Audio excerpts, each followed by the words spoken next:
यह परिसर देख रहे हैं आप, और ये परिसर नीरू टीला के नाम से विख्यात है।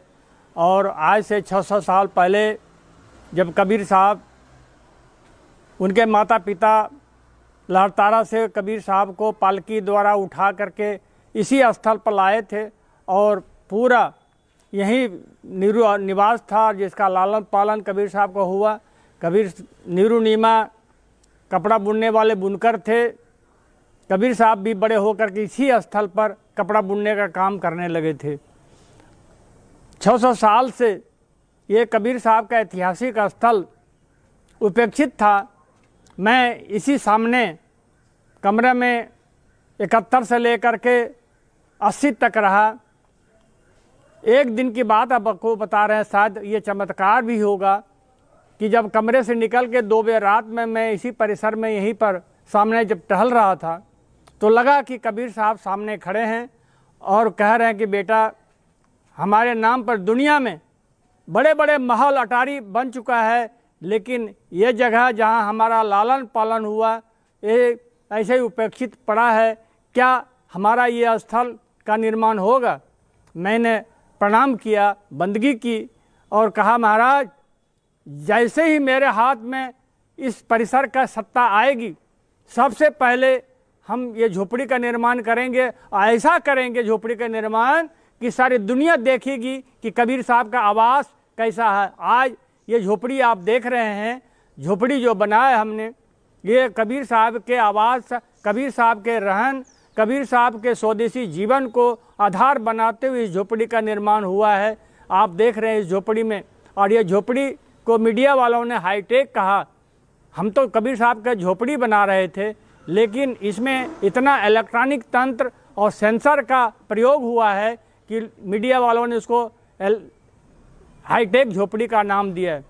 इसमें आप देख रहे हैं ये दीवार, ये बीम, ये सारे कलकत्ता के आर्टिस्टों ने इसका, ये है सीमेंट का बीम, लेकिन इसको लकड़ी का स्वरूप दिया है। आप रेलिंग देख रहे हैं, लकड़ी का स्वरूप दिया है।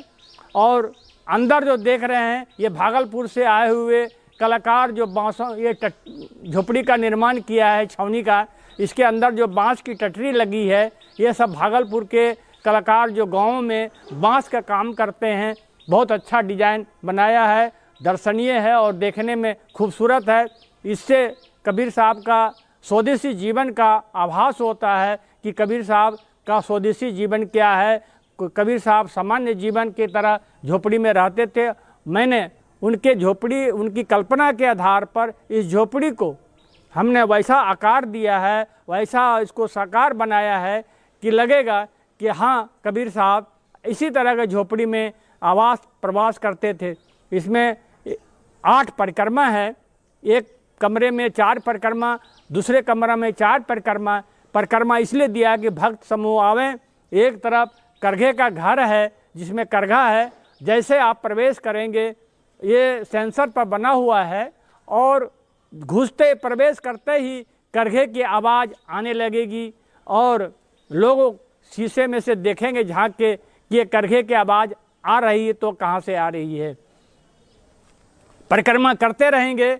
ये सारे परिक्रमा के दौर में इतने सेंसर लगाया है हमने इस झोपड़ी में और कबीर साहब के करघे घर में कि लगातार जितनी देर परिक्रमा करेंगे उतनी देर कबीर साहब के करघे की आवाज़, खड्डी की आवाज़ चलती दिखाई पड़ेगी और बीच बीच में झीनी, बीनी, चदरिया की आवाज़ आएगी।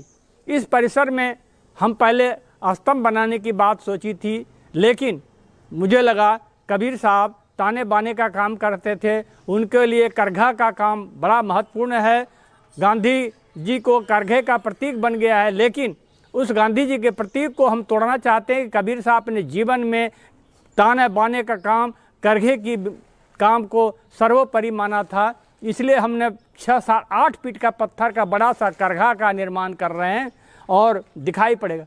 इस परिक्रमा में कम से कम 16 करघे लग रहे हैं। जिधर आप परिक्रमा करेंगे उधर करघे ही करघे दिखाई पड़ेगा। दूसरा कमरा परिक्रमा है, कबीर साहब का आवास है। इस आवास में कबीर साहब रहते थे और रहने के कमरा उनका निर्माण किया है। उस कमरे में उनके उस समय के, जिस समय वह खाट बिछौना और तारे की आवाज़, कपड़े बुनाए हुए रखे हुए हैं और तमाम तरह के आदमी झांक के देखेगा, उसमें कबीर साहब का साजो सामान की दिखाई पड़ेगा। परिक्रमा करते हुए एक प्रवेश द्वार है जिससे आप प्रवेश करेंगे, वो कूपन से प्रवेश करेंगे और परिक्रमा करके इसी जगह जहां मैं खड़ा होकर बोल रहा हूं झोपड़ी के ऊपर, यहीं से आप बाहर जाएंगे।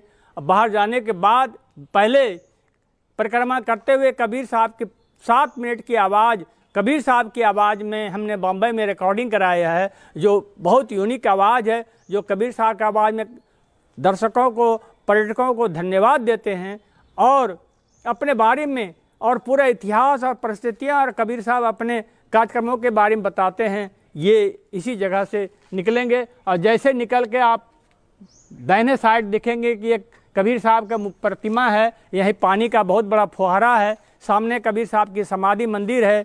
आप झोपड़ी का स्वरूप देखेंगे, झोपड़ी कैसा निर्माण हुआ है। लोग अभी फोटो दे, अभी पूरा फिनिशिंग नहीं है, अभी इसकी सफाई होगी और तमाम तरह का निर्माण का प्रक्रिया चालू है और अभी इसका पूरा होने में 2 महीने का समय लगेगा।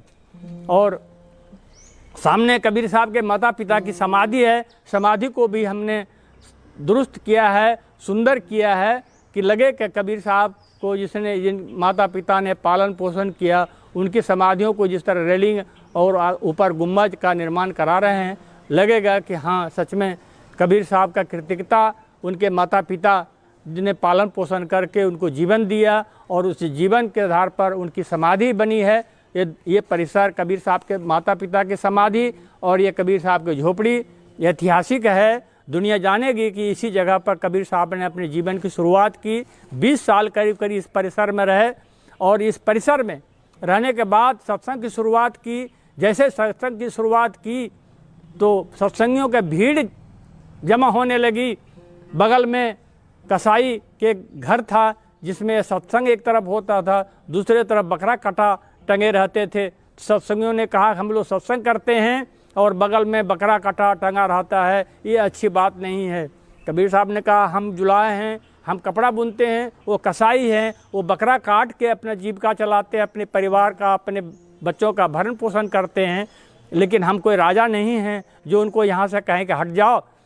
तो हम कबीरपंथी प्रेमियों ने, कबीर भक्तों ने यहाँ से हटकर दूसरा परिसर जो कबीर चौरा मठ मूल गादी कहलाता है, जहाँ उनकी कर्मभूमि है, जहाँ उनकी साधना स्थली है, वहाँ कबीर चबूतरे का निर्माण किया और उसी कबीर चबूतरा पर कबीर साहब 120 साल तक रह करके पूरे देश और दुनिया में कबीर भक्ति आंदोलन की शुरुआत की और वह स्थल आज बहुत मनोरम, सुंदर और बहुत सुसज्जित है। दुनिया पर्यटक आती है, लेकिन देखने में लगता है हमने पेड़ पौधे, कबीर साहब प्रकृतिवादी संत थे, प्रकृति से प्रेम है। यहाँ भी हमने पेड़ पौधा को बहुत सजाया है, आप देखेंगे आएंगे। एक कुआं भी है जो कबीर साहब का बहुत प्राचीन, उसको भी सुंदर करने का काम किया है। वो कुआं कबीर साहब के समय का है और राजा का बनाया हुआ, मीराबाई ने इसको खुदवाया था दोबारा, तो कुआं का भी सुंदरीकरण है। और ये परिसर आज कबीर साहब की कल्पना जो मेरे अंदर थी उसको हमने साकार किया।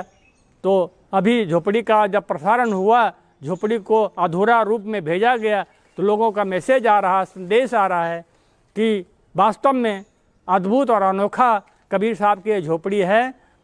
तो अभी तो अधूरा है, लेकिन अभी 2 महीने तक इसका काम चल रहा है, चलेगा भी।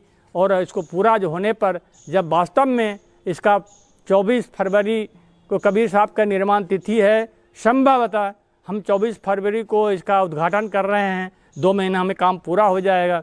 सामने भी गेट बनना है, यहाँ भी गेट लगना है।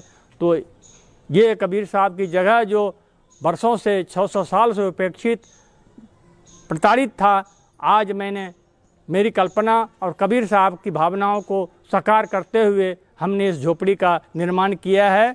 जो ये झोपड़ी का निर्माण करने में बहुत सारे कलाकारों का योगदान है।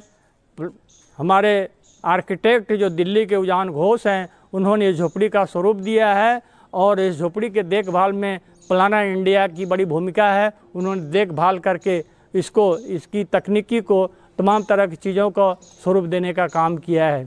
तो ये झोपड़ी है, अभी अधूरा है, पूरा होने पर फिर से हम एक बार झोपड़ी के बारे में बहुत विस्तार से बताएंगे कि झोपड़ी का महत्व क्या है। झोपड़ी को आप देख रहे हैं, इस तरह से हमने कबीर साहब के स्वदेशी जीवन को साकार करने का काम किया है। करघे को लेकर, उनके आवास को लेकर, उनके ताने बाने के घर को लेकर के, और उस परिसर को प्रकृतिमय बनाया है ताकि लोग, दर्शक, पर्यटक आएँ तो इस परिसर से बहुत कबीर साहब की वाणी से, कबीर साहब के दर्शन से, उनके आदर्शों से कुछ सीख के जाएं।